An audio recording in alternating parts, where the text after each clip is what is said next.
You stole the CEO.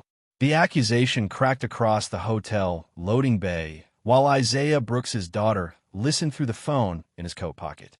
A security guard blocked his truck, one hand near his radio, while Maya's plaid blanket lay on the passenger seat beside a crying white woman who looked too powerful to be helpless and too broken to explain herself. Isaiah did not step back like a guilty man, and he did not step forward like a fool. He only turned so the guard could see the booster seat behind him and said, low and steady, "Careful with my name. My little girl has to carry it too." 3 hours earlier, nobody at the rear entrance of the Carter Grand Hotel would have remembered Isaiah's face. Men like him moved through rich places by service doors, freight elevators, and wet alleys behind rooms full of champagne and applause. His old blue delivery truck idled beside crates of white orchids, while black luxury cars waited beneath the front canopy. He wore a faded brown jacket, work boots brushed clean, and the quiet posture of a man who had been underestimated so often he no longer wasted breath correcting strangers. His phone was tucked between his shoulder and ear as he checked the last delivery receipt. "Did you eat the sandwich I packed?" he asked. On the other end, 8-year-old Maya Brooks hesitated. "Half. The carrots too?" Silence. Isaiah's mouth almost smiled. "Maya, they were looking at me," she said, her voice smaller now. "At the after-school room. Mr. Nolan said you were late again." His hand stopped on the clipboard. A valet glanced at Isaiah's truck, then at the polished cars, and smirked as if the difference between them explained everything. Isaiah let it pass through him without giving it a home. "I'm coming," he told Maya. "One more stop, then Walters, then you and me. Promise?" "I don't spend promises I can't afford." Her soft laugh steadied him. In the passenger seat sat Maya's backpack with the fraying rocket patch and the folded plaid blanket she used when late shifts forced her to nap at Walter Green's garage. Isaiah touched the blanket once, then reached for the ignition. That was when the rear hotel door slammed open. A white woman stepped into the alley as if the building had thrown her out. Tall, elegant, one heel in her hand, hair pinned with expensive precision, but loosened by panic. Her cream-colored coat hung off one shoulder. Her phone shook in her hand. She looked behind her once, not like a drunk woman hiding embarrassment, but like someone escaping a room full of smiling enemies. Isaiah stayed where he was. The first rule of being a black man near a frightened white woman at night was simple: make no sudden kindness. He kept 5 long steps between them and let the security camera above the loading dock see his hands. "Ma'am," he said quietly, "you need me to call somebody?" She flinched. Her eyes moved over him fast. Work badge, old truck, dark skin, empty alley. The judgment came before the thought, and both of them knew it. "Don't come closer," she said. Her voice was polished steel with a crack through it. Isaiah nodded once. "I won't." Her phone buzzed again. For 1 second, the screen flashed a name, Derek Shaw, and a message beneath it: "Sign it before morning." She turned the phone against her chest like it had burned her. Above them, the gala kept clapping. Isaiah reached slowly into his cab, took an unopened bottle of water, and set it on a crate between them. Not her hand, not close enough to frighten her. "You don't have to take it," he said. "But it's sealed." She stared at the bottle as if trust had become a foreign language. "Do you know who I am?" "No, ma'am." A bitter little smile touched her mouth and vanished. "Good." Then her knees weakened. She caught the wall, barely. Isaiah took half a step and stopped himself. Let her choose. Let the night have witnesses. Let mercy be careful. "There's a bench by the loading bay," he said. "I can call hotel security." No, the word came too fast. Too afraid. Evelyn Carter looked past him then into the open passenger door of his truck. She saw the child's backpack, the booster seat, the folded plaid blanket. Not trust, not warmth, just a pause in the story she had almost written about him. "Is it your daughter's?" she asked. "Yes." "She's waiting for you?" Isaiah's jaw tightened once. "She is." Somewhere near the curb, a black sedan slowed, its headlights sliding over the wet pavement and catching Isaiah's license plate. Evelyn saw it too. Her breathing changed. Isaiah opened the truck door wider, then stepped back into the camera light. You can sit inside with the door open, he said. Warm up. 5 minutes. Then I call whoever you tell me to call. She looked at him, still guarded, still ashamed of needing help from a man she had almost feared. Why would you do that? Isaiah glanced at Maya's blanket, then at the sedan. Because scared people still count. Evelyn took one unsteady step toward the truck, then another. And just as her fingers touched the edge of the plaid blanket, Isaiah's phone lit up with Maya's name, while Evelyn's screen flashed one more message from Derek Shaw. By sunrise, you'll be finished. The guard's radio crackled before Isaiah could answer his daughter's call. Possible abduction at the loading bay, a voice said, loud enough for Evelyn to hear inside the truck. The word changed the air. It reached into Isaiah's coat pocket, through the open phone line, and found Maya before he could protect her from it. Daddy, she asked. Isaiah closed his eyes for half a second, not from fear, from restraint. Then he lifted the phone slowly. Baby, I'm all right. Stay with Mr. Walter. Do not leave that office. Are you in trouble? He looked at the guard, at the radio, at the black sedan still idling near the curb, and at Evelyn Carter sitting rigid in his passenger seat with Maya's plaid blanket pulled halfway over her hands. No, he said softly. I'm standing still until people remember how to look. The guard stepped closer. Young, polished, too sure of the uniform on his shoulders. His name tag read Cole Bennett. Step away from the vehicle. Isaiah did. One step, deliberate, visible. Both hands open where the loading dock camera could see them. The alley smelled of wet concrete, exhaust, and crushed orchids from the gala crates. Behind the brick wall, music still pulsed for people who had no idea their CEO was barefoot in a delivery truck. She came here on her own, Isaiah said. She wasn't safe outside. Cole's eyes narrowed. You expect me to believe that? Isaiah met his stare without heat. I expect you to check the camera before you check your assumptions. Evelyn looked up at the red security light above the dock. She had not noticed it before, or maybe she had been too tired to care. Her fingers tightened around the plaid blanket. She still did not trust Isaiah.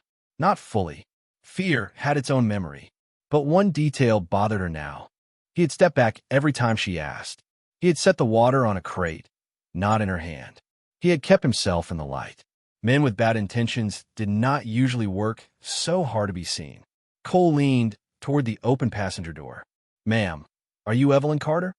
She flinched at her own name, as if it belonged to the woman upstairs, not the one sitting there with mascara under her eyes. Yes. His posture changed. More careful, more afraid of offending power. Did he force you into this vehicle? The question hung there, dressed like protection and shaped like an accusation. Evelyn looked at Isaiah. He gave her nothing to use. No panique. No demand. No silent plea. Just a tired father losing time he could not afford because he had stopped for a woman who might still destroy him by hesitating. No, she said at last. One word. Not warm. Not grateful. But true. Cole lowered his radio. Isaiah's shoulders did not relax. The sedan's window slid down an inch, then rose again. Evelyn saw it. So did Isaiah. Her phone buzzed in her lap. Derek Shaw. She turned the screen over, but Isaiah caught the tremor in her wrist. Cole pointed at the truck. Your dispatcher will be contacted. This vehicle may need to be held for review. A lost shift. A missed pickup. A child waiting under fluorescent lights. Rent waiting. Life waiting with its hand out. Isaiah could have argued. He could have raised his voice and become the version of himself they were already prepared to fear. Instead, he reached into the cab slowly, took the blanket before it slipped toward the dirty floor, and folded it with careful hands. My work can wait, he said. My child can't. So say what you need to say plain. Evelyn watched the fold. Neat, gentle, practiced. A father's motion. For a second, even Cole seemed unsure where to put his eyes. The alley held still around the old truck, the rich woman, the tired man, and the child's blanket that had somehow become the quiet center of everyone's fear. Cole noticed the old dash camera hanging crooked behind the windshield. Was that recording? Isaiah glanced at it. Always does when the engine's on. Evelyn's breath caught. Then Maya's voice came through the phone, trembling but clear. Daddy, Is the lady using my scared blanket? Evelyn turned toward the sound, and shame, not trust, crossed her face just as Derek's next message lit her screen. Get rid of the driver before security sees the footage. Walter Green's garage always sounded half awake after midnight. A soda machine hummed by the office door. Rain ticked against the corrugated roof. In the back, an old compressor coughed like it had one more winter left and no promise after that. Isaiah parked beside the service bay, with Cole's warning still heavy in his chest. Your dispatcher will be contacted. The truck engine died, but the dash camera light stayed red for 2 seconds longer before fading out. Maya was asleep in Walter's office chair, small knees tucked under her, homework open on her lap, one sneaker untied. Her backpack leaned against the desk with a fraying rocket patch facing the room like it still believed in leaving the ground. Isaiah stood in the doorway and let the sight of her steady him. Not because life was easy, because she was the reason he kept it in order. Walter looked up from a cracked leather chair, glasses low on his nose. You all right? Isaiah nodded once. She eat. Half a sandwich. All the carrots after I threatened to tell you. Isaiah's mouth softened. That's serious? Very. He stepped inside, took the pencil from Maya's loose fingers, and closed her math workbook without looking at the red mark on the corner. He already knew there were things to fix. Rent, school fees, the right brake light on the truck. Now, maybe a frozen delivery account. He lifted the unpaid after-school invoice from the desk where Walter had tried to hide it under a parts catalog. Final notice. Isaiah folded it once and slid it into his jacket pocket like a wound he refused to let bleed in public. Maya stirred. Daddy, I'm here. Her eyes opened halfway. Did the lady stop being scared? Isaiah crouched beside her. The fluorescent light made the tired lines on his face look deeper, but his voice stayed warm. Not yet. Maya blinked at the empty space near his arm. Where's my blanket? That question touched him harder than the guard's accusation. Isaiah glanced toward the truck. The plaid blanket was folded on the passenger seat, but a faint mark of Evelyn's makeup stained one corner. Some people left fingerprints. Some left fear. It's in the truck, he said. I'll wash it before morning. Maya sat up a little. She needed it. She did. The child considered that with sleepy seriousness. Then she can borrow it. For one quiet second, the garage, the bill, the missed calls, the shame in the loading bay, all of it bent under the small mercy of that sentence. Isaiah tied her loose sneaker. That's a kind thing to say. You always say scared people still count. He breathed out, almost a laugh, almost not. Sometimes I wish you didn't listen so well. Walter cleared his throat. Dispatch called twice. So the hotel flagged your truck. They're freezing your morning route until they get a statement. Isaiah kept his hand on the finish knot. All right, that's money, son. I know what it is. No anger, no collapse. Just a man measuring the hole and deciding not to fall into it in front of his child. Maya looked between them. Are they mad because you helped her? Isaiah lifted her backpack with one hand and her small body with the other. People get scared and call it rules. She rested her cheek on his shoulder. But you didn't do bad. His hand settled on her back. No, and we don't let being called wrong teach us to stop doing right. Later, after Maya fell asleep in the booster's seat, Isaiah wiped the corner of the plaid blanket with a damp cloth. The stain faded but did not disappear. Beneath the fold, caught in the worn fabric, was something that had not been there before. A thin silver access card with Carter Industries printed across the front and Evelyn Carter's name beneath it. Before Isaiah could decide what to do, his phone rang from an unknown number. A woman's voice, crisp and strained, said, Mr. Brooks, this is Paige Monroe. Miss Carter needs that card back before Derek Shaw realizes it's missing. Paige Monroe did not ask Isaiah to come through the front entrance. She sent a loading dock code, a floor number, and one sentence that told him exactly how much welcome he should expect. Bring the card, not attention. By 5:12 a.m., Carter Industries stood over downtown like a building designed to make ordinary people feel temporary. Isaiah parked beside a row of executive cars with Maya asleep in the back, her plaid blanket folded beneath her cheek after he had cleaned it as best he could. The silver access card sat in his jacket pocket, heavier than metal should have been. Walter had offered to keep Maya at the garage, but Isaiah had looked at the frozen delivery route on his phone and the overdue notice in his pocket and made the only choice left. "She stays where I can see her," he had said. The security desk went quiet when he stepped inside, carrying a child's backpack in one hand and holding Maya's sleepy fingers with the other. Marble floors, glass walls, men in tailored coats looking at his boots. Cole Bennett stood near the turnstiles, jaw tight, as if the night had followed them into daylight wearing a badge. "You brought your kid?" Cole asked. Isaiah looked at him once. "I brought my responsibility." Paige appeared before Cole could answer, sharp in a navy suit, hair pulled back, face pale from a night without sleep. Her eyes flicked to Maya, then to the old blanket tucked under the child's arm, then to Isaiah's pocket. "Mr. Brooks, this way. No apology. No worms. Just urgency trying to pass for control." Upstairs, Evelyn Carter waited in a private conference room with the blinds half closed. She looked composed now. White blouse, smooth hair, a CEO rebuilt piece by piece before sunrise.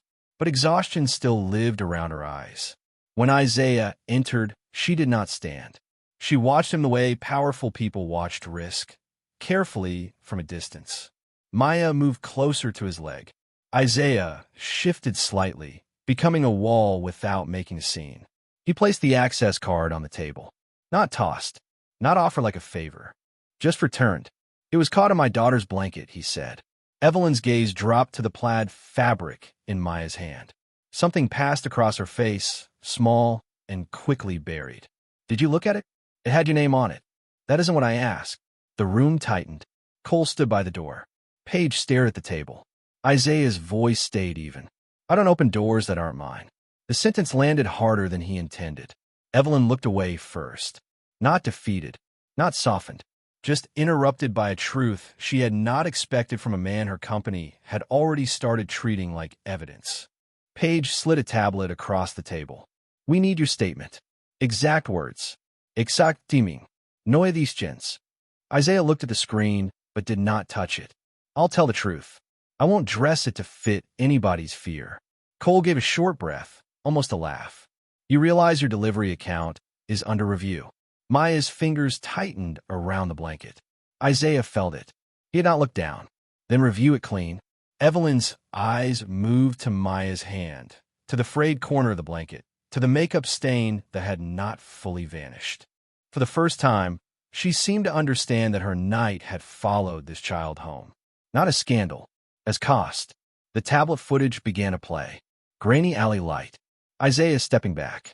The sealed water bottle placed on the crate. The truck door opened, then his body moving deliberately into the camera's view, hands visible. Evelyn watched without blinking. Paige watched Evelyn. Cole watched Isaiah. No one watched Maya until the child slipped from her father's side and picked up a pen that had rolled off the conference table. She placed it back near Evelyn, careful not to touch the woman's hand. "Daddy says lost things should go back," she whispered. Evelyn froze.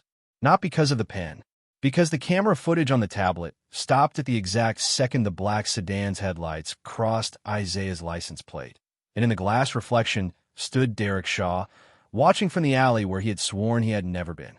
The footage should have ended the room's suspicion, but power rarely surrendered that easily. Cole Bennett paused the tablet on Derek Shaw's reflection, then glanced at Evelyn as if waiting for permission to believe his own eyes. Paige's fingers hovered near the screen.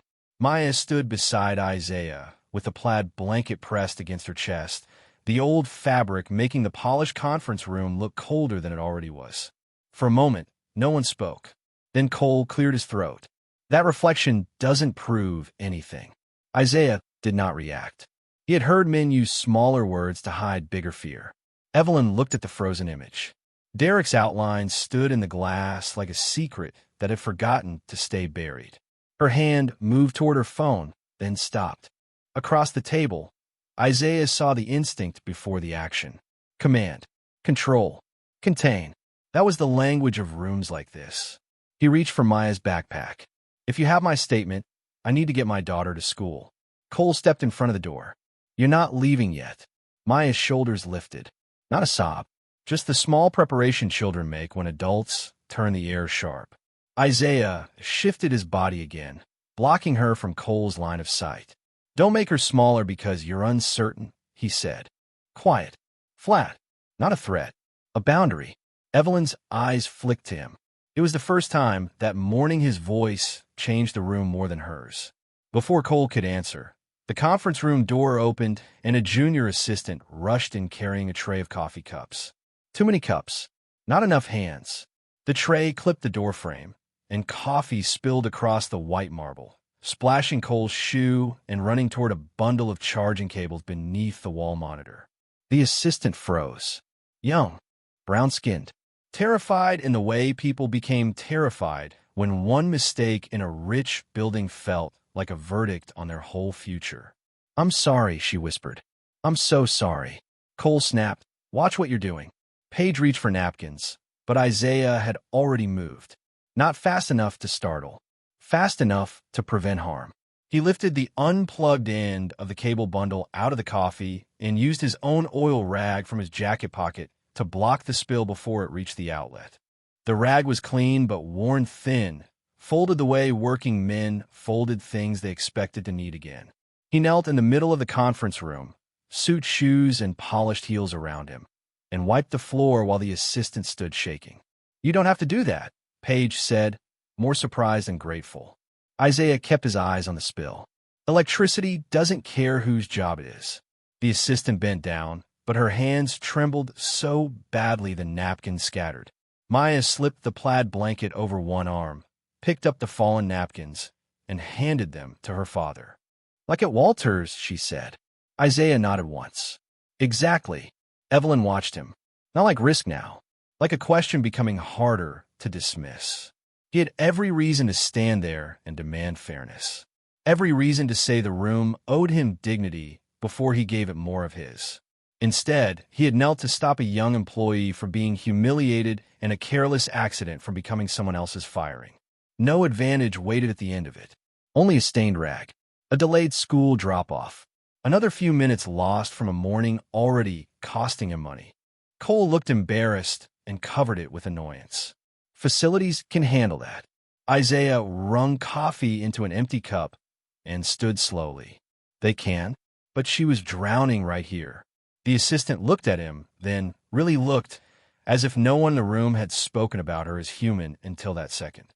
Evelyn's phone buzzed. Derek Shaw. Again. She did not pick it up. That was the turn. Small. Almost invisible. But Paige noticed. Isaiah noticed nothing, because he was helping Maya put her backpack over both shoulders, careful not to let the blanket drag across the wet floor. Mr. Brooks, Evelyn said. His hand paused on the backpack strap. Her voice was still controlled, still CEO-shaped, but the edge had thinned. Who taught you to look at people that way? Isaiah met her eyes for only a second. My daughter watches me. Maya leaned into his side, sleepy and proud. Evelyn's gaze dropped to the oil rag in his hand. One corner had smeared dark with coffee and makeup from the blanket. The two stains touching like the night had followed them both into daylight. Paige's tablet chimed before Evelyn could ask anything else. A new security file appeared from the hotel archive. Cole opened it, and the first frame showed Isa kneeling by the spill in the conference room reflection, while behind him, on another monitor left unlocked, Derek Shaw's name appeared beside the words. Board authorization override, 12:03 a.m. Evelyn Carter's office had 50 floors of city beneath it, and not one place to rest. Glass walls reflected her from every angle. White blouse, smooth hair, chin lifted, phone glowing with missed calls from board members who wanted certainty before sunrise. On the walnut table sat 3 things she had not touched. The unsigned emergency statement, the hotel security file, a paper cup of coffee gone cold beside the paused image of Isaiah Brooks kneeling on her marble floor with an oil rag in his hand. Paige Monroe waited near the door, tablet pressed to her ribs. Derek is asking whether you want the driver removed from the premises. Evelyn did not answer. The word driver felt too small for the man on the screen. Too clean. Too useful. A word like that could turn a father into a function, and a function into something disposable. She hated that she noticed. Her phone vibrated again. Derek Shaw, then corporate legal, then a board member. Control the narrative before markets open. Evelyn turned the phone face down. The silence gave the office room to breathe. And when it breathed, it carried memories she kept sealed behind calendar alerts and quarterly reports. Her father's voice. Never confuse kindness with loyalty, Evelyn. People are generous until there's leverage. She had been 17 when a family friend smiled through Sunday dinners, then sold private company letters to her father's rivals the week Carter Industries nearly collapsed. She remembered standing outside the boardroom in a school blazer, listening to men decide whether her father was finished. She remembered his hand on her shoulder afterward. Not gentle, instructional. If you cannot control the room will control you. Since then, she had controlled rooms. Hotels. Deals. Men twice her age. Her own trembling hands when necessary. But the footage would not obey. It kept showing Isaiah stepping back, placing the water away from her, kneeling for an assistant who had nothing to offer him, folding a child's blanket like it deserved more care than her company had shown him. Paige cleared her throat.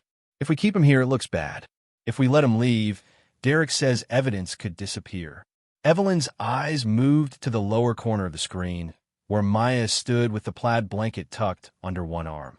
Small, sleepy, watching adults turn fear into procedure. What's the child's name? Paige blinked. His daughter? Yes. Maya Brooks. 8. Public school on the west side. Emergency contact lists Walter Green, garage owner. Evelyn repeated none of it, but heard every detail. 8 years old, waiting through the night. A blanket dragged from a garage into a conference room because her father had stopped for a stranger. Evelyn reached for the emergency statement. The first line called the incident a security breach involving an unidentified delivery contractor. She read it once, then placed it back and signed. Delay this. Paige studied her. For how long? Until I say otherwise. Derek won't like that. Evelyn's mouth tightened. Derek likes many things that have begun to concern me. It was not trust. Not yet. Just a crack in the old machinery.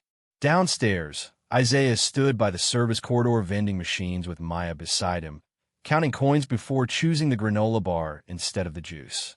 His morning route remained frozen. His dispatcher had sent one sentence, pending review. Maya leaned against his leg, blanket folded over her backpack, the makeup stain hidden inside. Can I still go to school? She asked. Yes. Are you coming to the family breakfast Friday? Isaiah looked at the coins, his phone, the red hallway clock. Another promise waiting for money and time to make room. I said I would. But if your job is mad, jobs get mad, he said softly. Fathers show up. Upstairs, Evelyn watched the hallway camera without admitting she had asked Paige to pull it up. Isaiah did not know he was being seen. That mattered. He broke the granola bar in half and gave Maya the bigger piece without looking proud of it. Evelyn looked away first. Then the hotel file chimed with a new metadata sheet. Paige opened it and went still. The board override was entered at 12:03 a.m. Evelyn turned back. Paige's voice lowered. 7 minutes before you left the gala.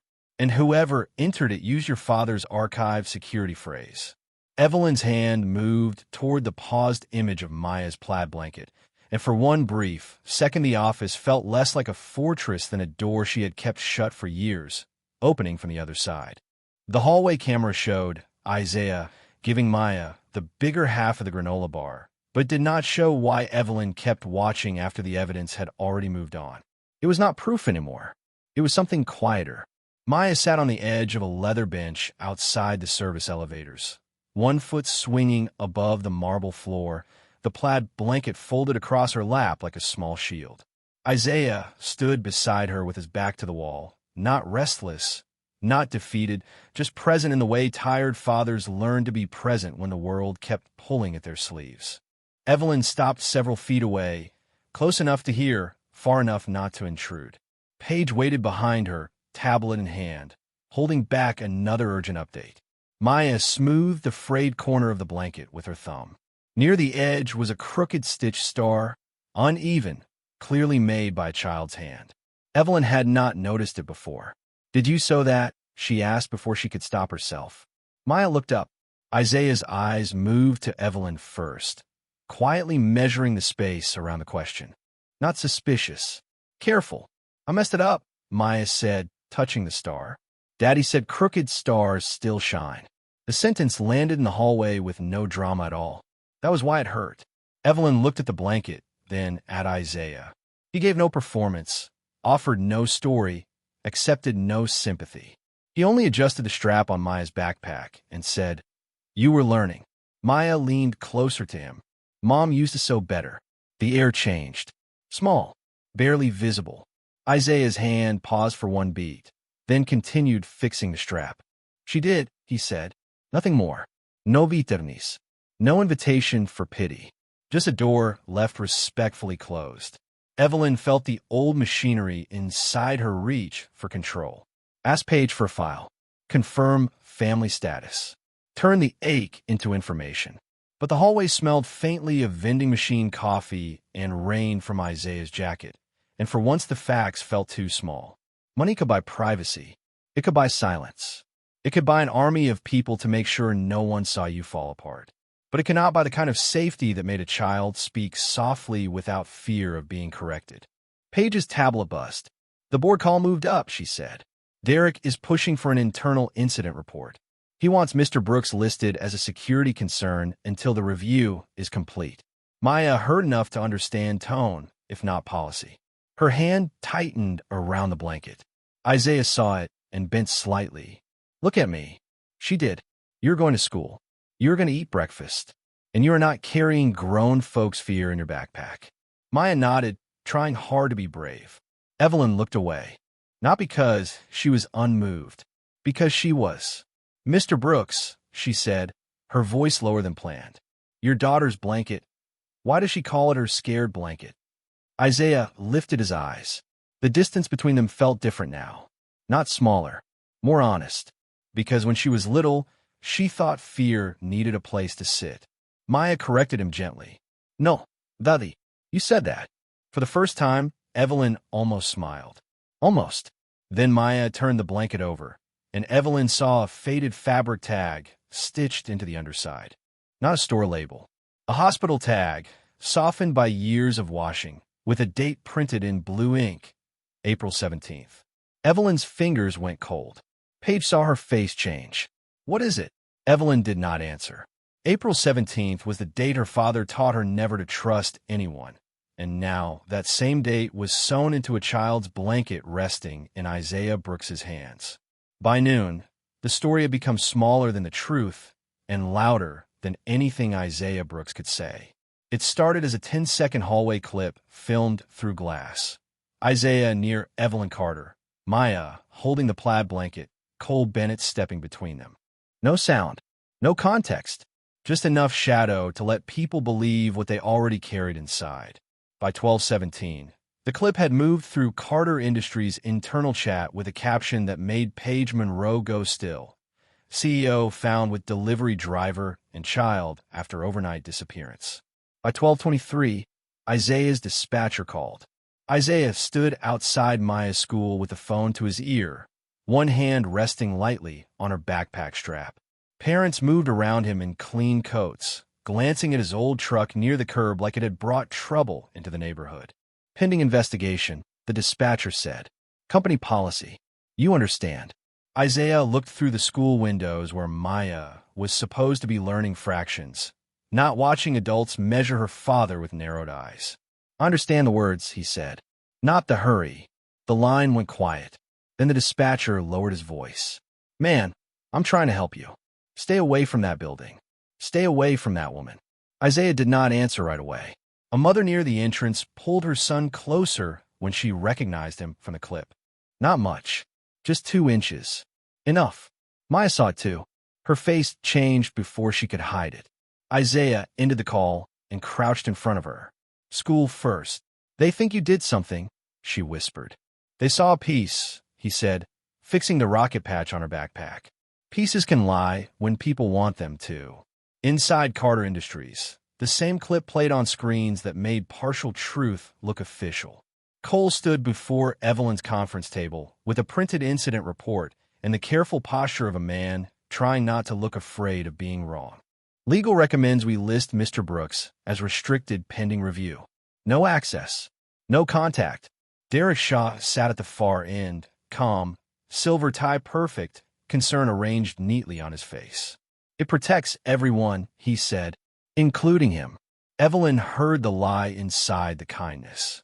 On the table lay the plaid blanket, sealed in a clear evidence bag because someone had called it possible transfer evidence. The phrase looked obscene against the faded fabric and Maya's crooked star. A child's comfort object turned into an exhibit. A father's kindness turned into a liability. Evelyn picked up the pen. Paige watched her. Derek watched her. Cole watched the pen. Then Evelyn set it down beside the unsigned order. Pull the full hallway footage. Cole blinked. We reviewed the relevant section. Relevant to whom? Derek smiled gently. Evelyn, sentiment can complicate governance. She turned to him. So can speed when it outruns truth. It was not a defense of Isaiah. Not yet, but it was no longer obedience. At Maya's school, the cost arrived faster than justice. The principal asked Isaiah into the front office while Maya sat outside on a plastic chair, gripping her backpack straps. Through the glass, she saw an office monitor paused on the same hallway clip. Her blanket, her father, the rich woman, all frozen without sound. Until this clears up, the principal said, some parents are concerned about pickup procedures. Isaiah's face did not harden. Something quieter settled over him. My daughter will not be punished for a rumor. No one is punishing her. Then don't dress it up as safety. Back at Carter Industries, Paige found the missing angle in an elevator glass reflection. A narrow slice. Easy to miss. Derek speaking to Cole before the clip began. Cole turning the monitor away. Maya's blanket placed in an evidence bag before any official request had been filed. Paige's breath caught. Evelyn. But before Evelyn crossed the room, the file vanished. Deleted remotely. The only thing left was a cold blue system notice. Authorization override Derek Shaw. Isaiah Brooks could have taken the envelope Evelyn's legal team offered and walked away with enough money to keep Maya's school account quiet for a month. It sat on the edge of the principal's desk that afternoon, thick and cream-colored, with Carter Industries embossed in silver on the flap. Across from him, the principal avoided his eyes. Beside the window, Maya sat with her backpack on her knees, the plaid blanket folded inside because she no longer wanted people looking at it like it belonged to a crime. Paige Monroe stood near the door, uncomfortable in a room too small for corporate language. It's not an admission, she said carefully. It's temporary compensation for inconvenience. Miss Carter authorized it. Isaiah looked at the envelope, then at the dark office monitor where the hallway clip had finally been shut off. His phone buzzed in his jacket pocket. Dispatcher. Then Walter. Then the after-school program. Payment past due. Work. Friend. Child. Life did not shout when it was breaking. It buzzed quietly until a man ran out of ways to answer. What do I have to sign? He asked. Paige hesitated. That was enough. A release, she said. No public statement. No contact with Miss Carter until the internal review is complete. No access to company property. In exchange, your route suspension can be softened and the school concerns can be addressed. Isaiah's face did not change, but Maya saw his hand close once around the old truck key in his palm. The key had black tape wrapped around the cracked plastic head. He rubbed it with his thumb the way some men rubbed a wedding ring. So I take money, he said, and let the lie stay neat. Paige lowered her voice. Mr. Brooks, I'm trying to help. Then don't make silence the price. The principal shifted in her chair. Mr. Brooks, this could calm things down for Maya. That almost worked. Not the money. Not the route. Maya. Isaiah looked at his daughter. She was watching him with the frightened patience of a child learning that adults could make unfairness sound responsible. He wanted to fix her day, buy the shoes she needed for Friday's family breakfast, pay the balance, put gas in the truck, make her stop hearing whispers attached to his name. The envelope could do some of that. For a little while, he slid it back across the desk. My daughter can survive being poor, he said softly.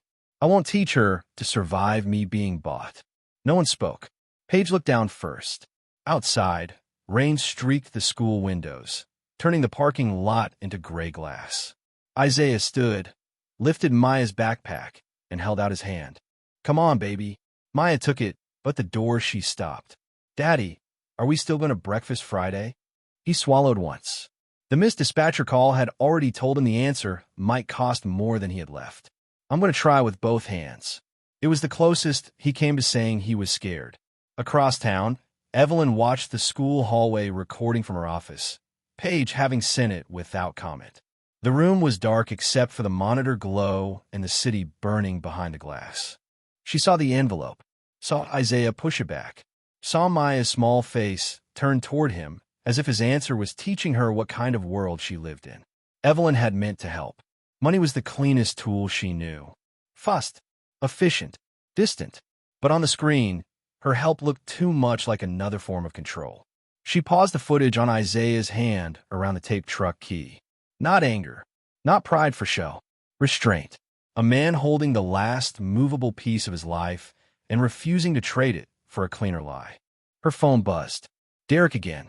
Legal needs confirmation you authorized the restriction. Also, we found a way to classify the driver as non-cooperative. Evelyn's jaw tightened. On another monitor, Paige had recovered a damaged fragment from the deleted elevator angle. No sound, only motion. Derek leaning toward Cole. Cole handing him something small and dark. A memory card, maybe, or a key fob. The image blurred before it could prove anything. Evelyn replayed it 3 times. Downstairs in the parking lot, Isaiah buckled Maya into the truck. The plaid blanket sat between them, and when he pulled it free, the faded hospital tag slipped loose from the seam. Maya touched it. Daddy, why does Miss Carter look at my blanket like she knows it? Isaiah went still. Not long. Just enough for the old truck's cab to fill with the sound of rain and a secret he had not chosen to remember. Evelyn Carter did not go looking for Isaiah Brooks at first. She went looking for the lie. Lies had timestamps, access logs, security phrases, archived signatures. People had eyes, children, old blankets, and reasons to stay silent. In the records room beneath Carter Industries, the air smelled of dust, toner, and paper that had survived too many leadership changes. Paige Monroe stood beside the scanner while Evelyn opened a locked archive tied to her father's old executive protocols. The blue light swept across one file after another. Board authorization. Emergency transfer. April 17th. Derek Shaw's override sat there like a fingerprint left on glass, but the phrase used to unlock it belonged to her father, dead 7 years, and still somehow moving power through the company. Evelyn's phone vibrated on the metal table. Derek. She let it ring. On the monitor beside them, the damaged elevator reflection played again. Derek leaning close to Cole. Cole's hand passing him something small. The file broke there every time, dissolving before the object became proof. Evelyn rewound it. Played it again. Find me everything on Isaiah Brooks, she said. Paige hesitated. We already have the contractor file. Not the contractor file. Evelyn's voice stayed calm, but something under it had begun to move. The man. Paige typed. The printer woke with a low mechanical hum. Pages slid out. Driver ID. Background check. Old vehicle registration. A repair invoice from Walter Green's garage. Then one scanned document stuck halfway in the feed, yellowed at the edges. A hospital discharge form. April 17th. Evelyn stopped breathing for one quiet second. The patient name was not Isaiah's. It was Maya Brooks, infant, released after overnight observation. Attached beneath, it was a handwritten note from a Carter Industries charity fund. Most of the donor line had been blacked out, but one initial remained visible. EC. Paige looked from the page to Evelyn. That could be coincidence. Evelyn wanted it to be. Coincidence was clean. Coincidence did not ask why a child's scared blanket carried the same date as the day her father taught her to distrust the world. Upstairs, Isaiah stood in the employee waiting area with Maya's backpack at his feet and the tape truck key in his palm. Paige had asked him to return for a procedural gap. He knew that phrase meant power had found another way to delay truth. Maya was at school now, but her blanket was still sealed somewhere in Evelyn's building, and that bothered him more than he wanted anyone to know. Evelyn came through the glass doors alone. No cole, no legal team, just the CEO with a file held too tightly in one hand. Isaiah stood, not quickly, not submissively. "Mr. Brooks," she said, "why does my father's foundation appear on your daughter's hospital paperwork?" His hand closed around the truck key. Small motion, almost nothing, but Evelyn saw it. "You looked through my child's medical file?" His voice was not loud. That made it worse. Evelyn absorbed the rebuke without blinking. "I looked through company records. That's a prettier door to the same room." Paige stopped in the doorway. The hallway seemed to narrow around them. Evelyn lowered the file. "April 17th means something to you." Isaiah looked toward the elevator, toward the exits, toward the world where Maya had already been made to pay for adult suspicion. "It means my daughter lived," he said. "That's enough." Evelyn's face changed. Not soft. Afraid. Afraid of how much she did not know. And the blanket? Isaiah's eyes returned to hers. Some things keep children warm because adults failed to. He reached for Maya's backpack, ready to leave before respect became another investigation. Then Paige's tablet chimed. A recovered archive page appeared, incomplete but clear enough to freeze all three of them. At the bottom was an old donor authorization, signed in Evelyn's name, dated April 17th, and beside it a second note in Derek Shaw's handwriting. "Suppress family contact per board risk review." The recovered page should have saved Isaiah Brooks. Instead, it made him look more dangerous. Evelyn stood frozen in the employee corridor while Paige's tablet glowed between them. That old note from Derek Shaw sitting beneath her name like a trap that had waited years to close. "Suppress family contact per board risk review." Isaiah read it once. He did not ask to read it again. His face did not break. That was what made it worse. Evelyn saw no outrage, no performance, no demand for justice. Only the quiet withdrawal of a man realizing another room had found another way to enter his child's life without permission.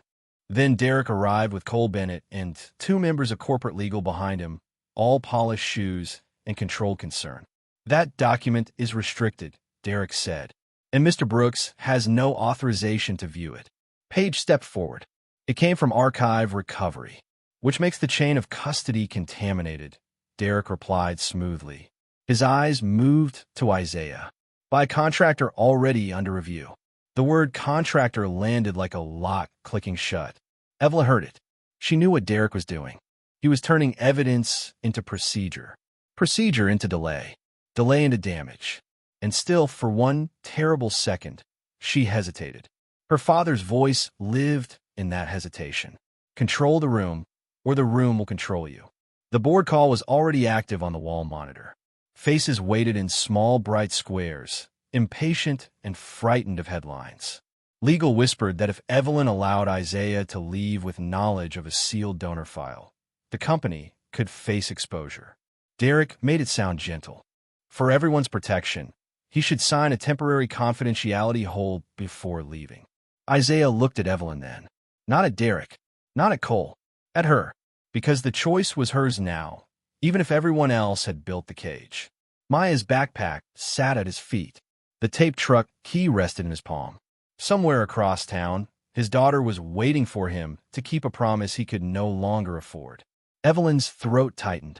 She hated the feeling, hated that all her power seemed to offer was a more elegant way to hurt him. "Mr. Brooks," she said, her voice too formal even to her own ears, "until we understand what this file means, I need you not to discuss it." The hallway went still. Paige looked at her as if she had just missed a step on a staircase. Isaiah nodded once. Small, almost polite. "You need," he said. 2 words. Nothing more. Evelyn flinched anyway. Derek slid a document forward. "This is standard." Isaiah did not touch it. "Standard has been wrong all morning." Cole moved closer. "Sir, if you refuse to cooperate, I cooperated when I stepped into your cameras," Isaiah said. "I cooperated when I gave your car back. I cooperated when my daughter's blanket became evidence because grown people lost their courage." His voice never rose. That made every word heavier. Evelyn's eyes moved to the clear evidence bag on the side table. The plaid blanket was still inside it, folded wrong, the crooked star pressed flat against plastic. A child's shield under fluorescent lights. Maya's small trust sealed like contraband. Isaiah saw it too. For the first time, something in his expression shifted. Not anger. Grief kept on a leash. "Give me my daughter's blanket," he said. Cole glanced at Evelyn. Derek answered before she could. "It remains part of the review." Isaiah looked at the bag for a long moment. Then he picked up Maya's backpack and slipped the truck key into his pocket. "Then you keep the cloth," he said quietly. "I'll keep what it taught her." No one knew what to do with that. Not the lawyers. Not Cole. Not Derek. Not Evelyn, who suddenly understood that she had not protected the truth. She had protected the machinery that bruised it. Isaiah turned and walked toward the elevator. Paige whispered his name, but he did not stop. Evelyn wanted to call after him, not with an apology. She had no clean one yet, just his name. But the board was watching. Derek was smiling, and her silence reached the elevator before he did. The doors opened. Isaiah stepped inside. As they began to close, his phone lit with Maya's school number. He answered, and Evelyn heard the child's voice through the quiet hallway, thin and frightened. "Daddy, they said you can't come to breakfast anymore." Isaiah closed his eyes. The door slid shut before he could answer. A second later, the monitor behind Evelyn flickered. The damaged elevator footage Derek had deleted resumed from a hidden backup cache. This time the final seconds played through. Cole handed Derek the dash camera memory card from Isaiah's truck, and Derek's voice came through clear enough to cut the room open. "Erase the part where she says I put something in her glass." The room heard Derek Shaw's voice before Evelyn Carter found the courage to use hers. "Erase the part where she says I put something in her glass." The sentence played from the hidden backup cache, thin and metallic through the conference speakers, and every face on the board call went still. Paige Monroe froze beside the monitor. Cole Bennett's hand hung halfway to his radio, as if procedure could still rescue him. On the side table, Maya's plaid blanket sat inside the evidence bag, the crooked star flattened under plastic. Evelyn looked at it. Then she looked at the elevator doors where Isaiah Brooks had disappeared. For years, she had mistaken courage for control. Keep the room steady. Keep the company clean. Keep weakness out of sight. But control had sealed the child's blanket like contraband and sent a good man away with his name bruised. Evelyn reached over and pressed replay. Derek's voice filled the room again. "Erase the part where she says I put something in her glass." One board member whispered, "Cut the feed." Evelyn turned toward the screen. Her face was pale, but her voice did not shake. No, the word was small. It carried 50 floors. Derek's smile vanished by degrees. "Evelyn, you're emotional."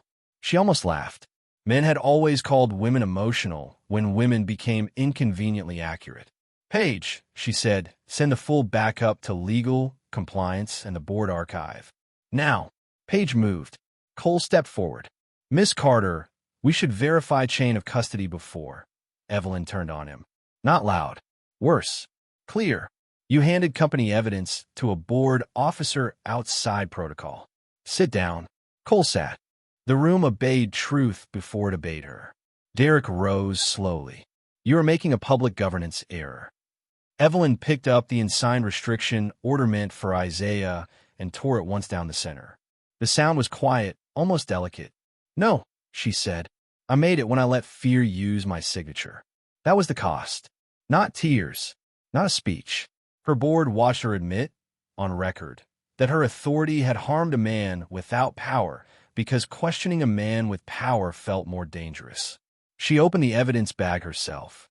Her fingers brushed the faded plaid, the crooked star, the hospital tag softened by washing. April 17th. Paige's tablet chimed again. The hotel clinic had found a sedative trace in Evelyn's glass. The access override matched Derek's credentials routed through her father's archived phrase. The old donor file showed Carter Industries Charity Fund had covered Maya's infant care years ago, then suppressed family contact under Derek's risk review. Not because Isaiah had done anything wrong, because quiet help had once looked inconvenient on a balance sheet. Downstairs, Isaiah had not left the building yet. Maya's school call kept him standing near the security desk, phone against his ear, eyes closed. "Tell them I'm coming," he said softly. "No, baby. Don't cry there. Save your tears for home if they need a safe place." When Evelyn came through the turnstiles holding the blanket, people turned to watch. Security officers, receptionists, executives pretending not to stare. Derek followed behind her with two board members speaking urgently, but she did not slow down. Isaiah saw the blanket first, then her face. He straightened, but he did not step toward her. Even now, he would not reach for respect before it was offered clean. Evelyn stopped several feet away and held out the blanket with both hands. "Mr. Brooks," she said, her voice carrying through the lobby, "your daughter's blanket was never evidence. It was care. We treated it like suspicion because that was easier than admitting what we did not know." The lobby went silent. Isaiah looked at the blanket, but did not take it yet. Evelyn continued, slower. "The restriction order is void. Carter Industries is contacting your dispatcher and Maya's school with a full statement. Derek Shaw is removed from authority pending criminal and board review." Derek started to speak. Evelyn did not look back. No more rooms without the whole truth. Paige played the full clip on the lobby monitor. Isaiah stepping back. Evelyn entering the truck on her own. The sedan. Derek's message. The recovered audio. Not revenge. Record. Truth that needed no raised voice. Isaiah took the blanket at last, fingers closing around the crooked star. "Thank you for correcting the record," he said. Polite enough for public. Distant enough to remind her repair was not forgiveness. Maya's voice came faintly through his phone. "Daddy? Did they give it back?" Evelyn heard the child and lowered her hands. Isaiah lifted the phone. "Yes, baby. I got it." Then he looked at Evelyn, calm and unreadable. "Now I have to go be a father." By Friday morning, the cafeteria no longer felt like a courtroom. Isaiah Brooks arrived 12 minutes early, carrying Maya's plaid blanket under one arm and a paper bag of store-bought muffins in the other. Plastic chairs scraped. Children laughed too loudly. Parents poured coffee from silver urns. The same room that had held whispers now held people trying to decide what respect looked like after they had been wrong. A few parents looked away. One father gave Isaiah a small nod. The principal stood near the bulletin board, holding the corrected statement Carter Industries had sent to the school. Isaiah did not make her read it aloud. He did not need a stage for another person's shame. He found Maya at the end of a long table, beside an empty chair she had saved with her lunchbox. When she saw him, her face opened like a window. "You came early." Isaiah set the muffins down and placed a folded blanket beside her backpack. "Had to make sure both hands got us here." Maya wrapped her arms around his waist and held on. He rested one hand on her back, feeling the small tremble left in a child who had tried to be brave for too many days. "They gave it back," she whispered. "Yes. Did they say you didn't do bad?" Isaiah looked across the cafeteria. The principal lowered her eyes. A few parents went quiet. He could have made the room pay attention. Instead, he crouched beside his daughter and fixed the crooked rocket patch on her backpack. "The truth came home," he said. "That's enough for breakfast." Maya nodded as if she understood more than a child should. She folded the plaid blanket across her lap, not hiding it now, holding it. The crooked star faced outward.